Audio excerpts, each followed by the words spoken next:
नमः शिवाय। नमस्कार, शंखनाद के भक्ति गंगा प्रस्तुत शिव चर्चा इस कार्यक्रम में मैं अश्लेषा आप सबका स्वागत करती हूँ। आज हमारे साथ है भारतीय सनातन धर्म के ग्रंथों के अनुसंधानकर्ता श्री आर्य पंडित राघवेंद्र तिवारी जी। हम उनसे जानेंगे श्री शिव महापुराण के बारे में कुछ खास कथाएं। तो चलिए शुरुआत करते हैं। महाशिवरात्रि पर्व की आप सभी को बहुत बहुत बधाई। ये बहुत सौभाग्य की बात है कि शंखनाद न्यूज चैनल में इस पवित्र ग्रंथ के विषय में, सनातन धर्म संस्कृति में भगवान शंकर का जो महत्व है और जिस प्रकार से पूरा भारतीय समाज भगवान शिव की भक्ति में रमा हुआ है, उस विषय पर आज हम चर्चा करेंगे। और सबसे पहले शिव महापुराण के विषय में अश्लेषा ने जैसा कहा तो बात करेंगे शिव महापुराण की, परंतु शिव महापुराण से भी आरंभ में हम वो चीज बताएंगे कि भगवान शिव का जो सबसे मूल और सबसे विशुद्ध रूप क्या है। फिर इसके बाद में भगवान शंकर की भक्ति की खूब सारी ब्रांचेस निकली। फिर ट्राइबल्स जो हैं, आदिवासी, वो भी शिव के पुजारी हैं। अच्छा। और यहाँ तक कि राक्षस, असुर, वो भी शिव के पूजा करते हैं। ब्राह्मण भी शिव के पूजा करते हैं। बिल्कुल। और बड़े बड़े राजा महाराजा वो भी शिव के पुजारी हैं। रावण जैसे राक्षस भी शिव के पुजारी हैं। यानी भगवान शिव की भक्ति का जो विस्तार है वो देवताओं से लेकर दानवों तक है। बिल्कुल सर। और महारानियों से लेकर के जो सबरी जैसे जो भक्त हैं।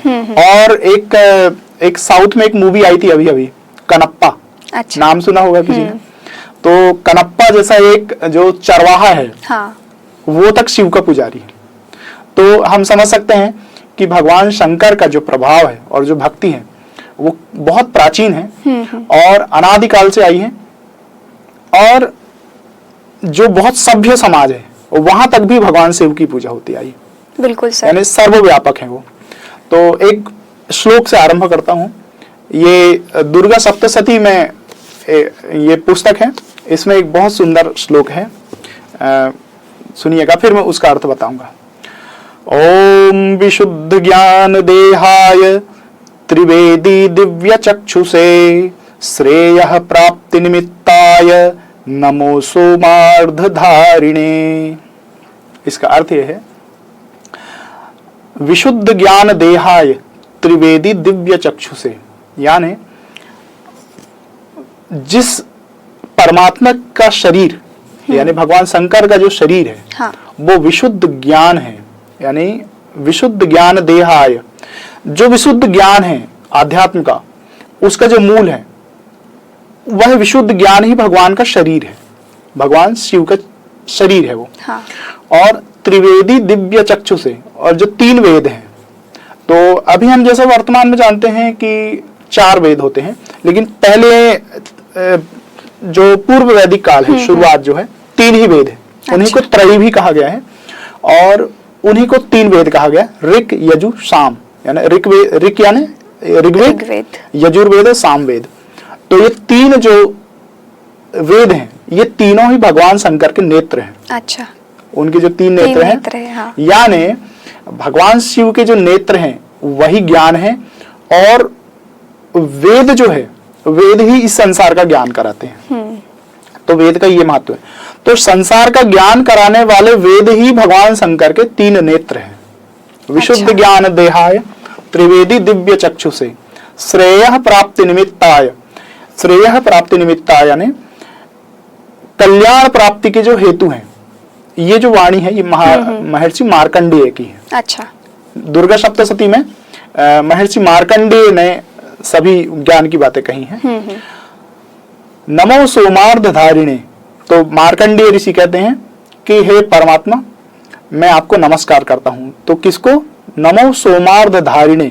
सो मतलब चंद्रमा, अर्ध, अर्ध मतलब आधा चंद्रमा, जो अपने सिर पर अर्ध चंद्र को धारण करते हैं। अब अर्ध चंद्र का महत्व यह है कि एक ऐसा व्यक्ति, ऐसा चंद्रमा एक ऐसा व्यक्ति है जो बड़ा चंचल है। चंचल यानी चंचल व्यक्ति को एक दुष्चरित्र व्यक्ति माना जाता है। जो गंभीर है वो तो ठीक है, लेकिन चंचल व्यक्ति को माना जाता है कि ये कहीं टिकेगा नहीं। हाँ। तो चंद्रमा के विषय में पुराणों में एक कहानी है कि भाई चंद्रमा ऐसा था कि वो कहीं उसने बृहस्पति की पत्नी से विवाह कर लिया था। तो दूषित है, कहने का मतलब जो लूज कैरेक्टर है। हाँ। हम अभी कहें तो लूज कैरेक्टर, तो जो परफेक्ट नहीं है, तो ऐसे अधूरे लोग जो बहुत गलतियां करते हैं, जिनका चरित्र भी अच्छा नहीं है, जिनका रूप अच्छा नहीं है, रंग अच्छा नहीं है, जो टूटे फूटे हैं, तो ऐसे व्यक्ति को भी उन्होंने अपने मस्तक में शरण दी है। अच्छा। यानी दया की जो पराकाष्ठा है, हाँ। कि किसी के व्यक्ति के ऊपर दया करना, तो वो भगवान शंकर है। बिल्कुल सर। और भगवान जैसे विष्णु हैं और जो अन्य अन्य देवता हैं, उनके लिए बहुत विधियां करनी पड़ती है। लेकिन शिव जी ऐसी हैं, शंकर जी ऐसे हैं कि जिनके लिए कोई विधि विधान की जरूरत नहीं है, जो भी हाथ में है। यहाँ तक कि ऐसे प्रसंग आए हैं पुराणों में कि किसी ने उनके ऊपर चढ़ करके शिवलिंग के ऊपर चढ़ गया और बेलपत्ती तोड़ रहा था। हाँ। और बिल्व पत्र उसके ऊपर गिर गए। तो आरंभ से अंत तक, जैसा हमने कहा कि जहां पर बहुत सारी यज्ञ की प्रक्रियाएं होती हैं, सारे विधि विधान मंत्रोच्चार किए जाते हैं, वहां भी शिव जी उतने ही प्रसन्न होते हैं। और जहां कोई चरवाहा है जो जिसे कुछ नहीं आता, ट्राइबल है, आदिवासी है, वो भी शिव जी की बिना किसी नियम के पूजा हो गई तो वो भी उसे शरण देते हैं। अच्छा, बिल्कुल सर। इसी चर्चा को आगे बढ़ाते हुए अगर हम बात करें रुद्रावतार की, तो बहुत सारे चीजों में माना जाता है रुद्रावतार, बहुत से डिस्कस भी किया जाता है, लेकिन उसका मीनिंग क्या है और क्या है रुद्रावतार पता नहीं रहता है अनेक लोगों को, तो उसके बारे में आप क्या बताएंगे? ये बहुत अच्छा हुआ है, बहुत अच्छा चीज पूछी आप। रुद्र लोग ऐसा समझते हैं, रुद्र यानी कि क्रोधी स्वभाव, जिसको कहते हैं रौद्र भाव। हाँ, रौद्र भाव है ना। तो भगवान रुद्र जो है, महर्षि दयानंद सरस्वती ने परमात्मा का ही एक रुद्र, एक नाम, महर्षि दयानंद सरस्वती ने सत्यार्थ प्रकाश ग्रंथ में पहले परमात्मा के नामों की व्याख्या की है। परमात्मा के अनगिनत नाम है, ईश्वर के, भगवान के, उनमें से एक नाम है रुद्र। अच्छा। तो रुद्र का शाब्दिक अर्थ जो है वह है रुलाने वाला, यानी दुष्ट पापियों को रुलाने वाला, कर्म के दंड देने वाला। अच्छा। वो रुद्र है, यानी जो रुलाता है। तो रुलाता कैसे है कि ज्योतिष शास्त्र में दो ऐसे ग्रह हैं जो रुलाते हैं, वो एक शनि और एक है राहु। अच्छा। तो राहु और शनि ये दोनों भी भगवान शिव के ही प्रतिनिधि हैं, कि ये दोनों ऐसे टूल हैं, ये दोनों ऐसे माध्यम हैं कि जिनसे पापियों को रुलाया जाता है। अच्छा। कर्म का परिणाम देने के रूप में। तो भगवान शिव का एक नाम रुद्र है, उसका अर्थ है रुलाने वाला। अच्छा। तो इसमें कथा ऐसी आती है कि जब सृष्टि का आरंभ हुआ, ये शिव महापुराण पे आ रहा हूं मैं, शिव महापुराण में कथा आती है जो कि कुछ सीरियल्स ने भी पहले बताई है। लेकिन हम इसे ऐसा माने कि ये जरूरी नहीं कि सेम टू सेम वैसा ही हुआ है जैसा, क्योंकि हम मनुष्यों तक जो चीजें पहुंची हैं वो वही उसी रूप में नहीं पहुंची है, लेकिन दृष्टांतों के द्वारा महर्षि वेदव्यास ने जब 18 पुराणों की रचना की, तो उन्होंने इसमें बहुत सारे प्रसंग, दृष्टांत, कुछ सत्य कथाएं, कुछ काल्पनिक कथाएं, कुछ दृष्टांत और कुछ किंवदंतियां मतलब कहीं सुनी बातें, हाँ। सुनी हुई बातें। तो महर्षि वेदव्यास ने जब पुराणों की रचना की तो इन सब चीजों का उसमें समावेश किया। हाँ। और महर्षि दयानंद सरस्वती ने पुराणों के बारे में कहा कि देखो, पुराणों की जो कहानियां हैं, जैसे शिव महापुराण की भी है और महाविष्णु पुराण भी है और जो अन्य अन्य पुराण है हमारे, तो पौराणिक ग्रंथों की जो कथाएं हैं वो सेम टू सेम सत्य नहीं है। ये हमको सबसे पहले मानना चाहिए। कि कई लोग सवाल उठाते हैं कि अरे पुराण तो सब कपोल कल्पित है। तो इसमें सत्य बात यह है कि इसमें सभी बातें सत्य नहीं है, लेकिन पूरी तरह असत्य भी नहीं है। बिल्कुल। कुछ चीजें हुई हैं, कुछ दृष्टांतवश लिखी गई हैं। तो इसी तरह एक कथा है जहां शिव पुराण आरंभ होती है कि सबसे पहले परमात्मा शिव ने जब सृष्टि को उत्पन्न किया तो सबसे पहले एक ज्योति रूप प्रकट हुआ, एक ज्योति प्रकट हुई, यानी प्रकाश पुंज आरंभ हुआ। ब्रह्मांड से आरंभ में सृष्टि सृष्टि का आरंभ मतलब पृथ्वी का आरंभ नहीं, पृथ्वी के आरंभ से भी पूर्व जब सारे ग्रह बने थे, ब्रह्मांड की कथाएं हैं ये। और ऑथेंटिक नहीं है कि बिल्कुल ऐसा हुआ ही है, लेकिन काल्पनिक है। हाँ, लेकिन हाँ काल्पनिक भी नहीं है, लेकिन जो सुनी हुई बातें हैं जहां तक, क्योंकि हमारे पास जो चीज उपलब्ध होती है, हमारे पास जब सटीक जानकारी होती है जिसको हम छू सके देख सके तो वो एकदम सत्य है। लेकिन कई चीजें ऐसी होती है कि जो बिल्कुल सत्य नहीं है, तो भी हमें इसलिए मानना पड़ता है कि वो लॉजिकली ठीक है, हाँ हो सकता है ऐसा। तो सृष्टि के आरंभ में परमात्मा शिव जब आरंभ करना था तो सबसे पहले एक ज्योति प्रकाश पुंज आरंभ हुआ और उन्होंने विष्णु को प्रकट किया।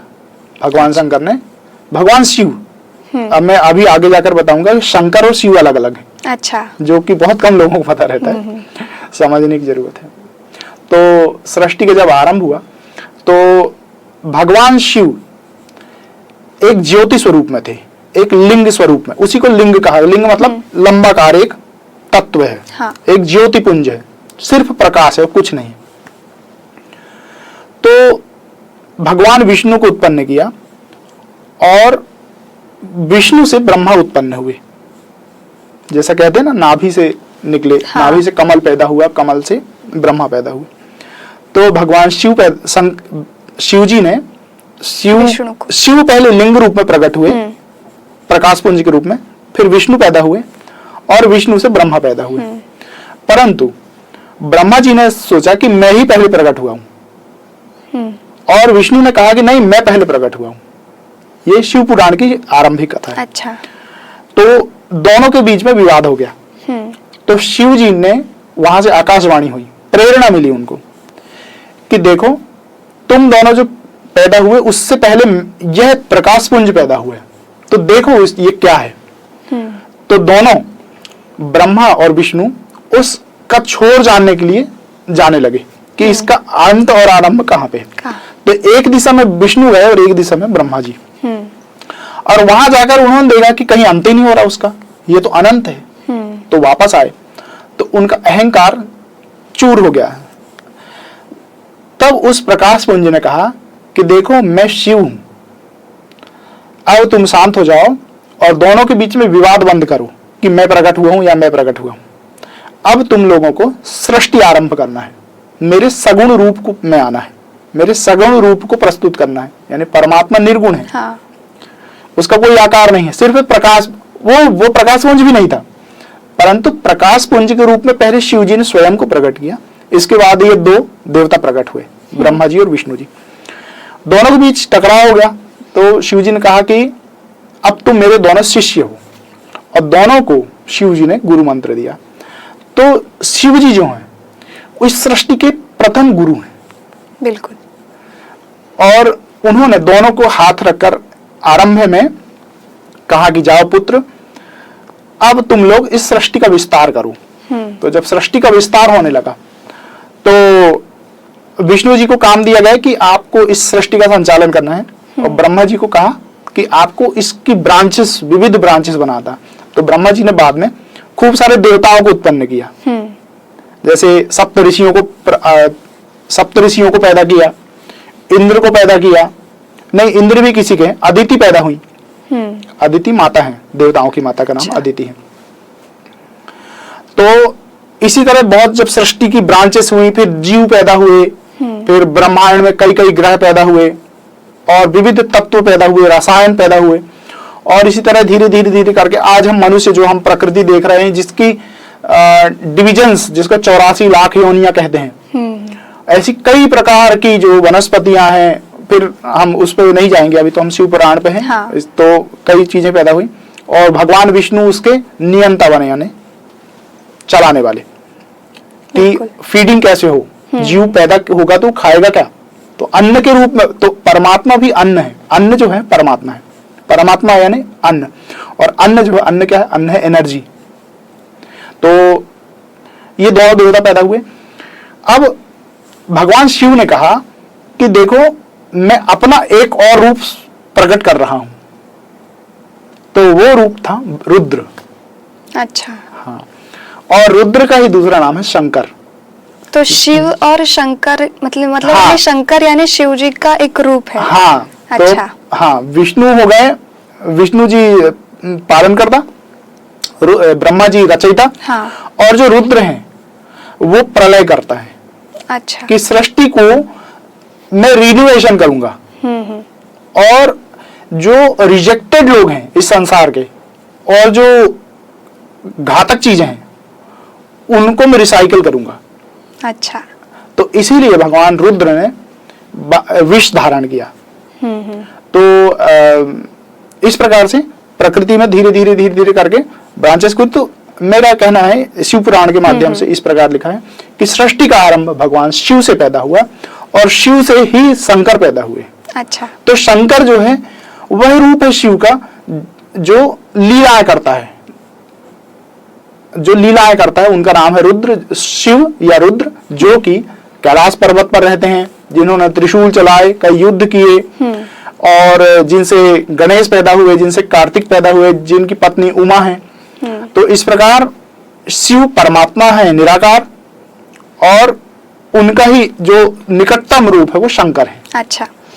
अभी बहुत सारे नाम भी है शिव जी के, आपने बताया शंकर, रुद्र, और ऐसे नाम की चर्चा की जाते हैं भोलेनाथ और नीलकंठ भी। तो ये दोनों नाम भी कैसे गिरे शिव शंकर के? ऐसा कहा जाता है, हरि अनंत हरि कथा अनंता, यानी भगवान जो है, हालांकि ये बात भगवान विष्णु के विषय में बोली गई, परंतु शिव जी के रूप में भी ये बात सिद्ध होती है कि शिव जी की जो कथाएं हैं भगवान शंकर की, अब हम उनको शंकर बोलेंगे। हाँ। शंकर जी की जो कथाएं, क्योंकि शिव तो निराकार परमात्मा है, सिर्फ उन्होंने सृष्टि को उत्पन्न किया। अब जो लीला वाला भाग है, जिसने लीलाएं किया, जिसके ऊपर कहानियां लिखी गई विविध, तो शंकर जी का एक नाम है नीलकंठ।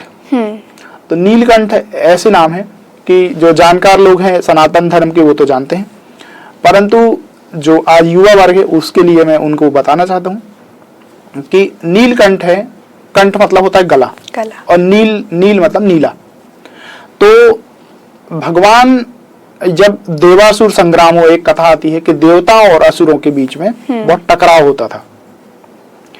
तो उन्होंने, देवताओं ने कहा कि हमें अमर होना है और हम सब मिलकर के समुद्र का मंथन करते हैं। मंथन यानी मथना, यानी किसी चीज को बहुत ज्यादा घोलना एक तरह से। तो मंदराचल पर्वत के द्वारा और वासुकी नाग को उसमें लपेटा गया, और एक तरफ से राक्षस हैं और दूसरी तरफ से देवता हैं, और उसको लिपेट रहे हैं, भाने लगे। तो उसमें से जो एक 14 तत्व पैदा हुए, उसमें से एक लक्ष्मी पैदा हुई, एक ऐरावत हाथी पैदा हुआ, और विविध रत्न पैदा हुए। तो उन्हीं में से एक निकला सबसे पहले हलाहल विष। उस विष का नाम था हलाहल। विष के कई प्रकार हैं। अच्छा। उसमें से सबसे गंभीर विष है, जहर है, उसे कहा गया हलाहल। तो वो विष ऐसा है कि जिससे निकलने वाले धुएं से ही लोग मरने लगे, उसकी भाप से, उसका वेपराइजेशन से ही लोगों की सृष्टि की मृत्यु होने लगी, बहुत से जीव जंतु मरने लगे, देवता गण, राक्षस गण बेहोश होने लगे। तो जो सबसे बलवान व्यक्ति है, जो हम सबका पिता है, गुरु है, हम कुछ कर नहीं सकते, किसी के वश में नहीं है, कंट्रोल से बाहर है, इस विष को कहाँ फेंकेंगे? हाँ। विष जो होता है, विष ऐसा भयानक होता है, अभी हम वर्तमान में भी देखते, कीटनाशक आते हैं, एक जगह पर डाल दो तो आसपास का एक 4-8 फीट की पूरी जमीन नष्ट हो जाती है, वहां वनस्पति भी नहीं उगता। विष ऐसा होता है। तो जब वो हलाहल विष निकला तो उसके प्रभाव से पूरी सृष्टि के लोगों की मृत्यु होने लगी, बहुत सारे लोग मरने लगे। तो देवताओं ने दौड़ करके शिव जी की शरण में गए कि भगवान आप बताइए क्या करें।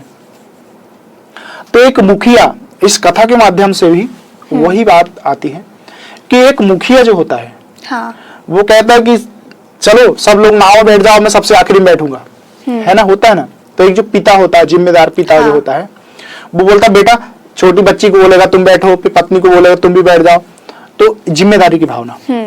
तो भगवान शिव में इस संसार को बचाने की एक जिम्मेदारी फीलिंग है कि मैं इस सृष्टि का मुखिया हूं और सबसे बलवान हूं। तो बलवान व्यक्ति का ये कर्तव्य होता है कि वो सबका संरक्षक है। अच्छा। हमारी भारतीय संस्कृति में यही संदेश है कि जो भी बलवान हुआ है वो संरक्षक है। बिल्कुल। एक बार हनुमान जी गए थे, जब लंका में पहली बार रावण के साथ में उनकी मुलाकात हुई, रावण को उन्होंने देखा तो वो सोचने लगे कि रावण देखो कितना बलवान है, इसकी भुजाएं देखो, इसकी आकृति देखो, इसका रूप देखो, इसका वैभव देखो। यदि यह सृष्टि का संरक्षक होता तो आज इंद्र से भी बढ़कर इसकी पूजा होती। बिल्कुल। यानी संदेश ये है कि जो सबसे अधिक बलवान है वो सबसे उतना ही अधिक संरक्षक है लोगों का, वो शोषण नहीं करना चाहिए उसको। यदि शोषण करने लगा तो वो रावण बन गया। तो भगवान शिव जो हैं उनके भीतर उनका संदेश है कि जो संरक्षक है वो सबसे कठिन चीजें अपने हाथ में ले, जिसको कोई नहीं कर पा रहा है। तो भगवान शिव ने उदारता के साथ में कहा कि लाओ, अब देखो विष से हर लोग मर जाएंगे, इसका कहीं सॉल्यूशन भी नहीं है, तो लाओ मैं ही पी लेता हूं इसको। तो भगवान शिव ने उस विष को पी लिया। अब भगवान शंकर तो शंकर हैं, तो वो कोई मरने वाले तो है नहीं, वो अमर तत्व हैं। विष से भगवान तो मर नहीं सकते क्योंकि विष खुद ही उनसे पैदा हुआ है। तो उन्होंने उस विष को पी लिया और पेट में जाएगा तो पेट में भी विकार होगा, तो उन्होंने उसे कंठ में धारण कर लिया। वो अच्छा। गले में जाकर ही सूख गया। परंतु विष विषैला होने के कारण तीव्रता वाला जो विष होता है वो नीले रंग का हो जाता है। हाँ। तो इसलिए उनके कंठ में जाकर उनका गला जो है उतना भाग नीला हो गया। अच्छा। तब से भगवान शंकर का नाम पड़ गया नीलकंठ, नीलकंठ महादेव। तो इस प्रकार की कथा है और बहुत विचित्र विचित्र कथा है, और किसी मनुष्य को इसमें संदेह नहीं करना चाहिए जो भी है कि सब झूठ है। झूठ रहे या सत्य रहे, क्योंकि ये सब बहुत हमारे मनुष्य जीवन से बहुत ऊपर की कथाएं हैं, बहुत प्राचीन है, लाखों करोड़ों वर्ष की हम कह नहीं सकते। लेकिन हमारे ऋषि मुनियों के द्वारा पहले देवताओं ने एक दूसरे को बताई, फिर देवताओं ने नारद जी को बताई, फिर नारद जी ने, तो ये कई पीढ़ियों से हस्तांतरित होते आई हैं, लाखों करोड़ों पीढ़ियों से हस्तांतरित होते आई हैं। और इनका शुरुआत कब हुई, ये घटना कब हुई, इसका हम जो 100 साल मुश्किल से 70 साल जीने वाले मनुष्य इसका अंदाज नहीं लगा सकते। क्योंकि देवताओं की जो आयु होती वो भी 1-1 लाख वर्ष होती, हमारे 1 लाख वर्ष, और कई कई युगों की उनकी आयु होती है। और ये जो टाइम है, ये ब्रह्मांड में हम छोटी सी पृथ्वी में, छोटे से ग्रह में, छोटे से जीव हैं, तो हम उतनी ही सब बातें, तो इसे हमें इस किसी बात को एकदम झूठ नहीं ठहराना चाहिए। हो सकता है और हमें इससे संदेश लेना चाहिए कि वास्तव में हाँ ठीक है, कथा का सार क्या है। तो भगवान शंकर का जो एक नाम है नीलकंठ, वो इस कारण पड़ा। अच्छा सर, अभी आपने कथा बताते हुए रावण का जिक्र किया, तो ऐसा बहुत बार बोला जाता है कि रावण भगवान शंकर के सबसे बड़े भक्त थे, जबकि वो राक्षस भी थे। तो इसके पीछे की क्या कथा है सर? ये बहुत अच्छी बात है। तो विचित्र कथा ऐसी है कि सुनने में हमें बहुत यानी जिसको कहते हैं थ्रिल फील होता है। हाँ। एडवेंचरस है। बिल्कुल। तो वो ऐसा ही है। असल में क्या हुआ कि रावण किसी शिव जी की, शंकर जी की पूजा नहीं करता था पहले। अच्छा। नहीं करता था, शिव जी का, शंकर जी का भक्त नहीं था वो। शिव पुराण में एक कथा आती है कि भगवान शंकर राक्षसों के कामों से बड़े खुश होते थे, प्रसन्न होते थे। तो क्या काम था? राक्षस बड़े वीर थे, शूरवीर, और वो देवताओं को भी बहुत मारते थे। हाँ। और कई लोगों को, मतलब पहले का जो संस्कृति है उस समय की, युद्ध हमारी बड़ी प्राचीन संस्कृति है, युद्ध लड़ना और जीतना। युद्ध लड़ना और जीतना हमारे लिए धर्म है। युद्ध को लड़ना और नई नई शस्त्रों का आविष्कार करना, नई नई युद्ध नीतियां अपनाना और परस्पर एक दूसरे के ऊपर आक्रमण करना, ये बड़ी प्राचीन समय से चला आया भारत में। भारत की बात नहीं, भारतीय संस्कृति में, क्योंकि भारत तो छोटा सा सीमित है। हाँ। लेकिन उस समय में भारत, पूरा दुनिया ही भारत थी। सनातन धर्म और पूरा जो संसार था वो भारत ही था, समझ लो। आज भारत एक छोटे भूभाग का नाम है, परंतु प्राचीन काल में पूरा दुनिया ही भारतीय संस्कृति मानी जाती थी। तो जो अलग अलग असुर होते थे, जैसे मैंने आपको आरंभ में बताया कि भगवान शंकर असुरों के भी देवता हैं, असुर राक्षस, तो इस दुनिया में जितनी भी प्रजातियां हैं मनुष्य के अलावा, जैसे नाग, किन्नर, जो वर्तमान में जिनको किन्नर कहते हैं वो किन्नर नहीं है, किन्नर एक अलग प्रजाति थी देवताओं जैसी। अच्छा। लेकिन उनको देखकर इन्हें किन्नर कहने लगे। जैसे अपंगों को आजकल दिव्यांग कहने लगे। दिव्यांग, हाँ।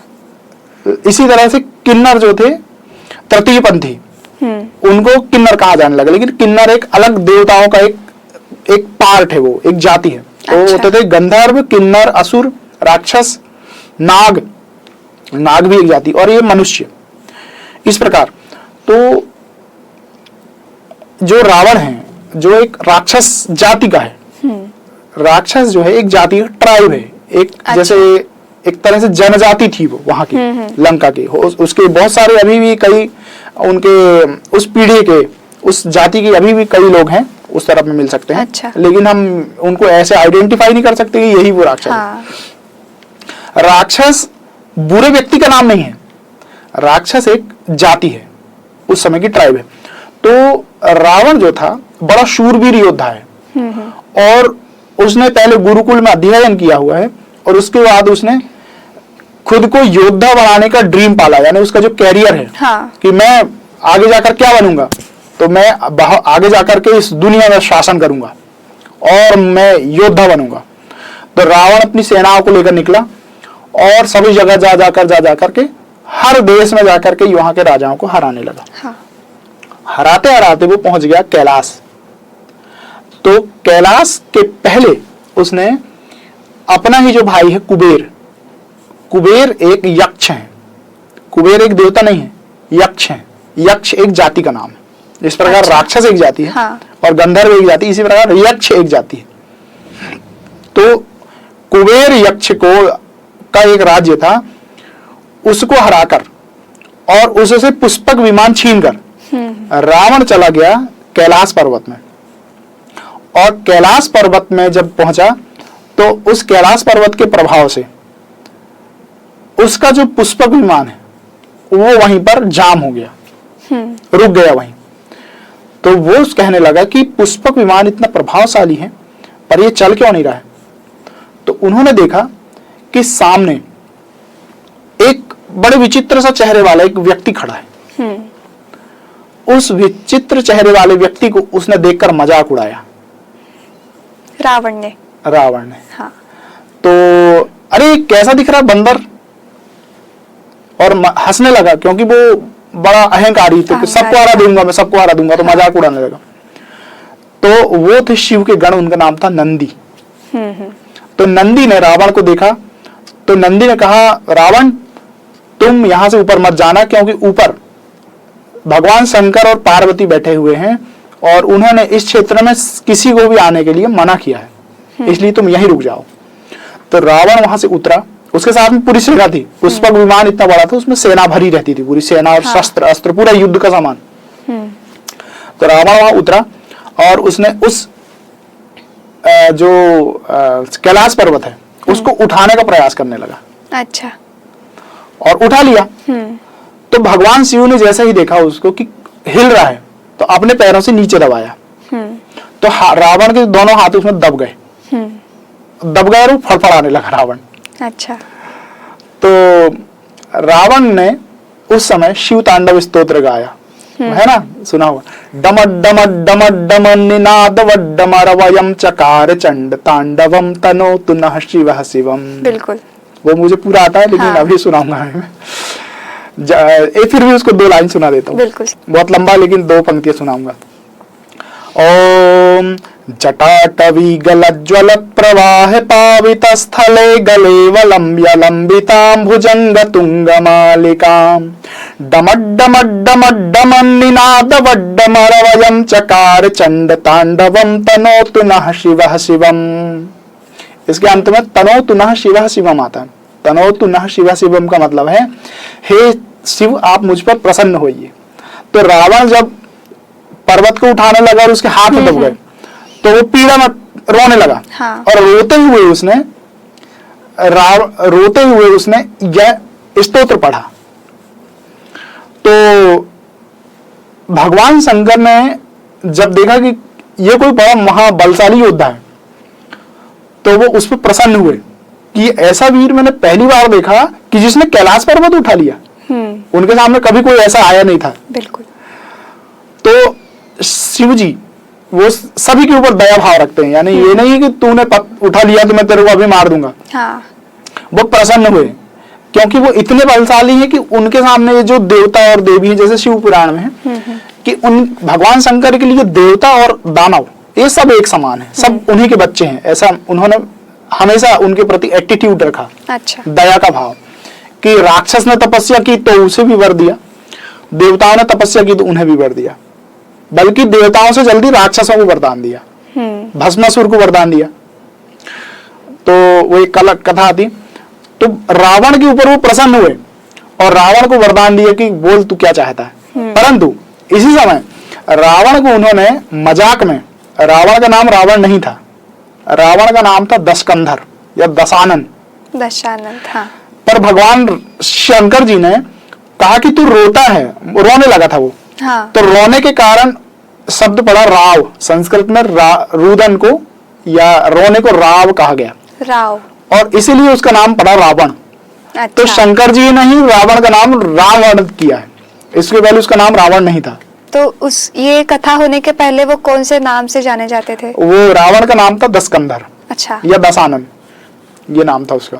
तो शंकर जी जहां जहां पर असुर, नॉट ओनली रावण, रावण के अलावा भी बहुत जहां जहां पर भी ऐसे असुर जिन्होंने बड़ा युद्ध दिखाया, तो इससे संदेश ये मिलता है कि भगवान शंकर सिर्फ बिलपत्र चढ़ाने से, मंत्रोच्चार से प्रसन्न नहीं होते, बल्कि अपने काम बहादुरी से करने पर भी प्रसन्न रहते हैं। अच्छा। तो भक्तों को मैं, जो भी हमारे सनातन धर्मी लोग हैं या इस संसार के जो भी लोग हैं, उनको इस शिव पुराण के माध्यम से ये बताना चाहता हूं कि भगवान का संदेश है कि आप जो भी काम कर रहे हैं पूरी बहादुरी के साथ, उत्साह के साथ डट करके उसमें पूरी तरह झोंक कर दो अपने काम में, तो भगवान शंकर बड़े प्रसन्न होते हैं उससे। बिल्कुल सर, आपने बहुत अच्छी कथा बताई, ताकि हमने बहुत बार ये स्तोत्र सुनते हैं लेकिन स्तोत्र के पीछे की भी कहानी बहुत बार सामने नहीं आती। आज के इस विशेष कार्यक्रम के माध्यम से अनेक शिव भक्तों तक ये बड़ी सुंदर सी कहानी आपने पहुंचाई। सर, हम अक्सर चित्र में देखते हैं कि शिव जी को भांग के साथ दिखाया जाता है, तो उसका क्या कनेक्शन है? वो एक हम गीत सुनते हैं अक्सर। हाँ। वो हिंदी में है, कहाँ लगा दूं रे भोले मेरे बेल पाती रे, तो उसमें एक आता है कि भांग का है ना। तो असल में क्या है, इसके पीछे शिव पुराण या हमारे वेद जो हैं, हाँ। क्योंकि भगवान शंकर के ही मुख से हम, उनके नेत्र जो हैं वेद हैं, जैसा हमने शुरू में कहा। तो भगवान शंकर से जुड़ी हुई जो कथाएं हैं उसमें भांग, गांजा और जो अलग अलग जो नशीले पदार्थ हैं, इनका कहीं कोई वर्णन नहीं है। अच्छा। क्योंकि जो हमारे ग्रंथ रहे हैं ये इतनी अधिक मानसिक उच्चता के ग्रंथ रहे हैं कि ज्ञान ही इतना अधिक, ज्ञान और तपस्या ये स्वयं ही नशा है। व्यसनी पदार्थ वो लोग लेते हैं जो मानसिक रूप से कमजोर हो जाते हैं। तो कुछ लोगों ने, जैसे हमारे यहाँ धर्म के नाम पर बहुत सारी झूठ फैलाए गए हैं या झूठी बातें चलाई गई हैं, लेकिन सनातन धर्म जो है इस सच का समर्थन नहीं करता है, ना हमारी कथाएं करती हैं। चाहे रामायण हो, चाहे गीता हो, चाहे हमारी जो देवी भागवत है, चाहे शिव पुराण, कहीं भी किसी नशे का उल्लेख नहीं है। नशा जो है उसमें विशेष रूप से मदिरा पान करते हुए राक्षस दिखे, असुर दिखे, लेकिन वो भी इस तरह के कोई नशा करते हुए नहीं दिखे। ये नशा का अभी अभी जो कलयुग आ गया समझ लो, या जो अभी वर्तमान में विकृतियां, इसको सामाजिक विकृतियां हैं ये, इनका कथाओं से कोई संबंध नहीं है। और भगवान शंकर के जो दृश्य दिखाए गए हैं गांजा फूंकते हुए, चिलम फूंकते हुए, ये एकदम बेसलेस हैं। किसी भी कथा में, किसी भी रूप में भगवान शंकर नशे से संबंधित नहीं है, ना कभी चिलम पीते हुए है, ना भांग पीते हुए है, ना ही किसी प्रकार का व्यसन करते हुए है। जो शुद्ध सात्विक भाव है वही भगवान शिव को प्रिय है, और जो कहने का मतलब ये है कि जो कुछ ऐसा साधु सन्यासी लोग जो नकली साधु सन्यासी, हाँ। जो ऐसे घूमते रहते हैं आवारा कहीं कहीं पर, वो जब चिलम पीते तो वो ऐसा संदेश देते कि हम भगवान शिव के पुजारी इसलिए हम पी रहे हैं, लेकिन ये एकदम बेसलेस बात है, कहीं इसका कोई उल्लेख नहीं है। हाँ, एक जरूर है, तंत्र या अघोर विद्याएं कुछ होती हैं, वो लोग पीते हैं, परंतु वो अपना है, वो फॉलो करने लायक नहीं है। कि वो संदेश इस प्रकार से है कि कथाओं में कभी इसका समर्थन नहीं है। गांजा, भांग, अफीम, चिलम पीना, ये सब तो भगवान शंकर की कथाओं का इससे कोई संबंध नहीं है, कभी कोई ऐसा देखने बिल्कुल नहीं आया। ऐसे कथाओं से ये सिद्ध होता है सर कि जो पुराणों में लिखा है वही सच है, जो चित्र में दिखाते हैं उसके पूरी तरह सही मानना ये बहुत गलत है। आपने बहुत महत्वपूर्ण जानकारी दी सर। हम शुरुआत में बात कर रहे थे रुद्र नीलकंठ के बारे में, तो वही एक नाम आता है भगवान शंकर का भोलेनाथ, तो उसके बारे में आप क्या बताएंगे? भोलेनाथ जो शब्द है, दो शब्दों से बना है, भोले और नाथ। भोले का मतलब सीधा साधा। हाँ। तो भगवान स्वयं भोले नहीं है। यदि कोई समझे कि भोलेनाथ मतलब सीधे साधे हैं, लेकिन इसका अर्थ है भोलेनाथ यानी भोले भाले लोगों के नाथ, स्वामी। अच्छा। यानी उनके संरक्षक। ऐसे लोग जिनको कोई मंत्र नहीं आता, कोई पूजा विधि नहीं आती, कोई नियम नहीं आता, लेकिन वो भक्ति करना चाहते हैं, तो वो भी अपने किसी भी रूप में भक्ति कर सकते हैं। जैसे कई बार कुछ साधु बम बम बम बम कह देते, वो भी शिव का मंत्र हो गया। हाँ। कि बोल करने लगा, वो भी शिव का मंत्र, यानी जिसको अच्छा। कुछ नहीं आता वो भी शंकर जी के सामने खड़ा होके अपने अनुसार कुछ भी कर दे, तब भी भगवान शंकर उसके ऊपर प्रसन्न है। अच्छा, आपने बहुत अच्छा बताया सर, ताकि मतलब जो लोग हैं जिनको मंत्र का पठन भी नहीं आता वो भी शंकर की भक्ति बहुत अच्छे से अपने मन से कर सकते हैं। मेरा सर आखिरी सवाल है आपसे। अभी महाशिवरात्रि के उपलक्ष्य में बहुत से भक्त हैं जिन्हें भगवान शिव शंकर की भक्ति करनी है, तो किस प्रकार से भक्ति करने से या सेवा करने से शिव शंकर अच्छे तरह से प्राप्त हो सकते हैं? देखिए, मैं जहां तक मेरा अध्ययन है हाँ। उस हिसाब से बताता हूँ। परमात्मा और भगवान की उपासना के कई नियम हैं और कई मार्ग हैं, लेकिन मैं सीधा सिंपल बात बताता हूँ जो हमारी परंपरा है। हाँ। उपवास रखना एक दिन का, जितनी हमारी क्षमता है, वो एक अच्छा माध्यम है। पूजा की जाती है, लेकिन पूजा शुद्ध रूप में और नियम को धारण करके। अभी हमारे यहाँ क्या हो गया है कि जैसे हम केदारनाथ जा रहे हैं, लोग अमरनाथ जा रहे हैं, तो हमने उन तीर्थ स्थानों की पवित्रता को खराब कर दिया। कैसे कि जैसा चाहे हम रूप बदल ही नहीं रहे हैं, मतलब वही जीन्स पहन के जा रहे हैं जो हम घर में पहनते हैं, वही चमड़े के जूते चप्पल पहन के जा रहे हैं, वही चीजें खा रहे हैं, पी रहे हैं, अलग अलग। तो जब भगवान शंकर की भक्ति करनी हो या किसी भी देवी देवता की भक्ति करनी हो, तो हमें सबसे पहले थोड़ा उपवास रखना बहुत जरूरी और नियम धारण करना जरूरी है। मुझे वो लोगों को देखकर बहुत खुशी होती है जो कुछ नियम धारण करके नंगे पैर जाते हैं, देखा होगा। हाँ। तो यहाँ बड़े महादेव में जाते हैं लोग, नियम धारण कर जाते हैं, तो जबकि उनको बहुत कुछ आता नहीं है, लेकिन परंपरा के अनुसार वो नंगे पैर जाते हैं, कुछ दिन का नियम धारण करते हैं, अकेले सोते हैं, कुछ लोग जमीन पर सोते हैं, कुछ लोग भूखे रहते हैं, कुछ लोग एक ही अन्न खाते हैं, कुछ लोग ऐसे हैं कि जो एक ही समय खाते हैं, कुछ लोग सिर्फ पानी पीते हैं। तो हमारे यहाँ पर इसी को तपस्या कहते हैं कि किसी एक नियम को धारण करना। अच्छा। और उस नियम को धारण करने से हमारा जो मन है वो एकाग्र रहता है, हमारे अंदर एक तरह का वो नशा है भगवान का। उसी तपस्या को लेकर यदि हम मंत्रोच्चार करते हैं या आराधना करते हैं तो वो ज्यादा इफेक्टिव होती है। अच्छा। ये तपस्या का महत्व है। तो मैं भक्तों से यही एक संदेश देना चाहता हूं कि सभी लोग कोई ना कोई तपस्या, कोई ना कोई नियम शुद्ध सात्विकता के साथ धारण करें और भगवान शिव की आराधना करें। इससे भगवान भोलेनाथ, भगवान शंकर बहुत प्रसन्न होते हैं। बिल्कुल सर, आपने बहुत महत्वपूर्ण जानकारी दी, ताकि महाशिवरात्रि के उपलक्ष्य में भक्तों ने जो शिव शंकर की सेवा करनी चाहिए वो किस तरह से करनी चाहिए। और सेवा करने के लिए सिर्फ स्तोत्र पठन करना जरूरी नहीं है, मन के भाव से अगर हम भक्ति करते हैं तो भगवान शिव वाकई में प्रसन्न होते हैं। आपका बहुत बहुत धन्यवाद सर, आपने बहुत अनसुनी कथाएं भक्तों के साथ बताई। बहुत बहुत धन्यवाद।